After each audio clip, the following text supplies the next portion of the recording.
These are some of the tallest trees on Earth, and they're not where they're supposed to be.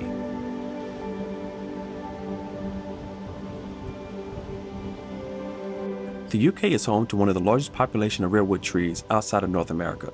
Most were planted during the Victorian era, when plant hunters brought back exotic species from around the world. In the United Kingdom, both redwood, giant sequoias, and coast redwoods found something they loved: cool summers, mild winters, and consistently high rainfall.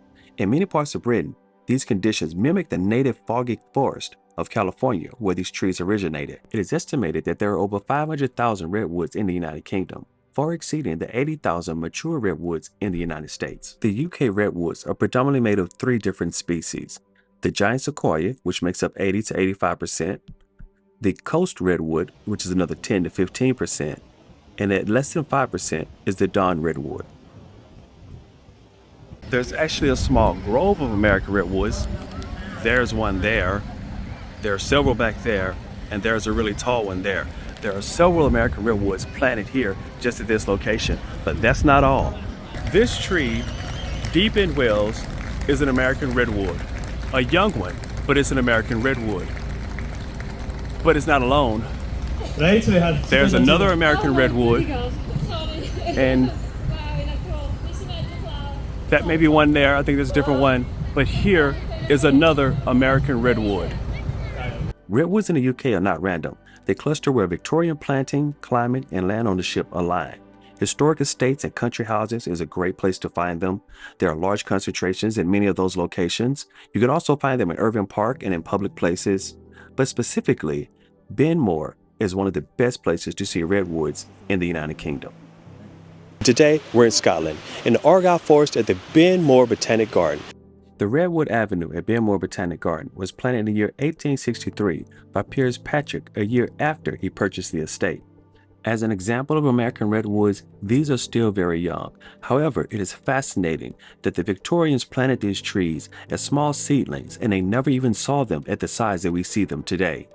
After being transplanted halfway around the world, these redwoods were planted for novelty reasons, scientific study, or any other number of reasons, but they were planted for the future. And although they're majestic now, no one alive today will see these trees at the apex of their growth cycle. And so in a way, these trees are still planted for the future. Redwoods force us to think long term. These trees don't measure their lives in decades, but in centuries. The fact that they grow so well in parts of the United Kingdom raises big questions about the future of climate, assisted migration, and how we manage forests going forward. And while the redwoods in the United Kingdom are growing and even thriving, the redwoods in the United States are under real and growing pressure.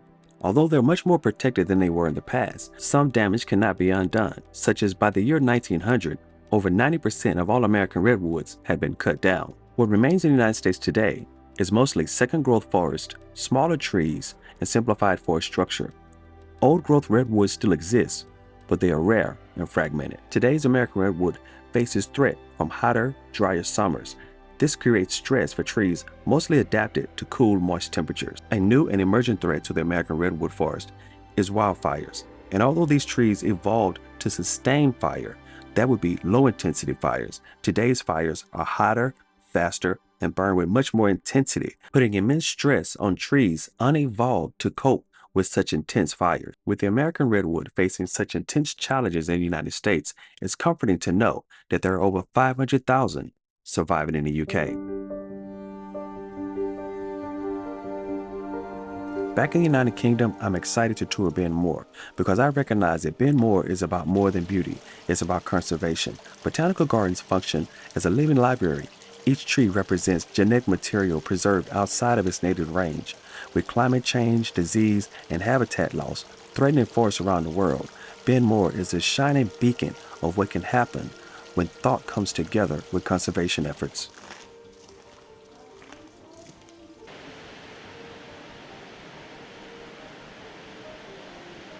At Benmore, the redwoods are protected from logging, managed for storms and disease, and studied for how redwoods respond to cooler and wetter climates. When we think about conservation, we often imagine protecting what's left in a place where it has always existed. The future of the redwoods may depend on something more complex, more global. Here in the UK, redwoods are growing in conditions that increasingly resemble the climates their native forests once had: cool summers, high rainfall, and long growing seasons that allow these trees to survive, mature, and to be studied across generations. Redwoods growing in Benmore Botanic Garden and across the United Kingdom are much more than historic plantings. They function as living archives. They're all being documented, well protected from logging, and monitored for health, growth, and resilience. Each tree represents genetic diversity that may one day be critical if the original American forests are lost or need to be restored. As climate change accelerates, conservation is shifting from preservation alone to preparation. The question in some cases is no longer how do we save these forests where they are, but in some cases and under the proper management, how do we move species to places where they can endure somewhere else on the earth? Redwoods think in centuries and can live for thousands of years. The work being done today in the UK is carried out with the same time scale in mind. We will never see these trees at their apex, but our future generations will, but only if we take the steps today to protect what was planted so long ago. If you want to see conservation happening in real time, step outside, visit your local woods, arboretum, or botanic garden, learn the names of the trees, support the places that protect them. Conservation doesn't always look dramatic, but it lasts longer when people care. If you value nature, science, and the future of these landscapes, subscribe to Dr. Mac Outside and come explore the world, one walk at a time.